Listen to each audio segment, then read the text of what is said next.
వ్యవసాయానికి సాంకేతికతను జోడిస్తే రైతులకు మేలు చేకూరుతుందని, వ్యవసాయ రంగంలో డ్రోన్ల వాడకం గేమ్ చేంజర్ గా మారనుందని కొత్తపేట ఎమ్మెల్యే బండారు సత్యానందరావు అన్నారు.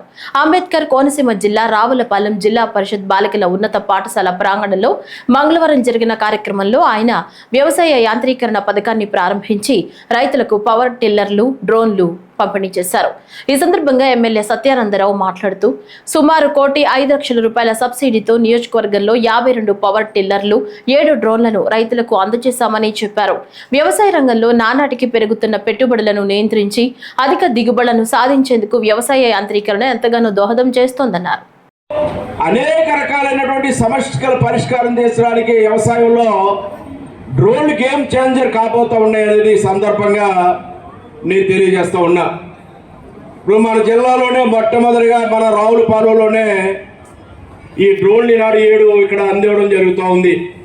చాలా పెద్ద సబ్సిడీలతోటి. ఇవన్నీ కూడా రైతాంగం గమనించాలి.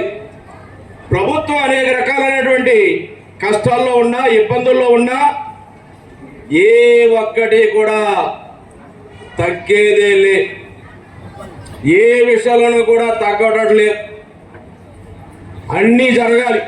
అమరావతి జరగాలి, పోలవరం ప్రాజెక్టు కట్టాలి, ప్రజలకి అన్ని ప్రభుత్వ పథకాలన్నీ కూడా తగ్గించకుండా అన్ని అందివ్వాలి, తల్లికి వందనం ఇవ్వాలి, అన్నదాత ఇవ్వాలి, పెన్షన్ ఇవ్వాలి, గ్యాస్ సిలిండరు ఇవ్వాలి, గుంతలు లేని రోడ్లు ఇవ్వాలి,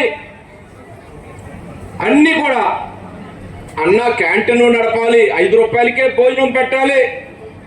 ఇవన్నీ కూడా ప్రభుత్వం చిత్తశుద్ధితోటి ఏదైతే ప్రజలు రైతులు కోరుకున్నారు, ఈ ప్రభుత్వం వస్తే మాకు న్యాయం జరుగుతుందని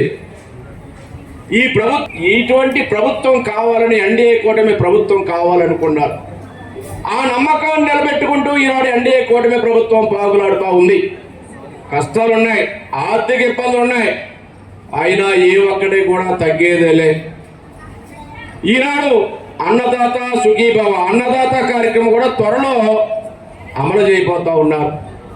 కేంద్రం 6,000 రూపాయలు ఇస్తే రాష్ట్రం 14,000 రూపాయలు వేసుకుని, కేంద్రం ఎప్పుడు డబ్బులు మంజూరు విడుదల చేస్తే వెంటనే రాష్ట్ర ప్రభుత్వం డబ్బులు ఇవ్వడానికి ఇది కూడా తొందరలోనే మొదటి దఫా ప్రారంభించడానికి ఈ నెలలోనే చేయాలనేది కూడా ప్రభుత్వం దృఢ సంకల్పంతో ఉందని మనం చేస్తూ ఉంటాం.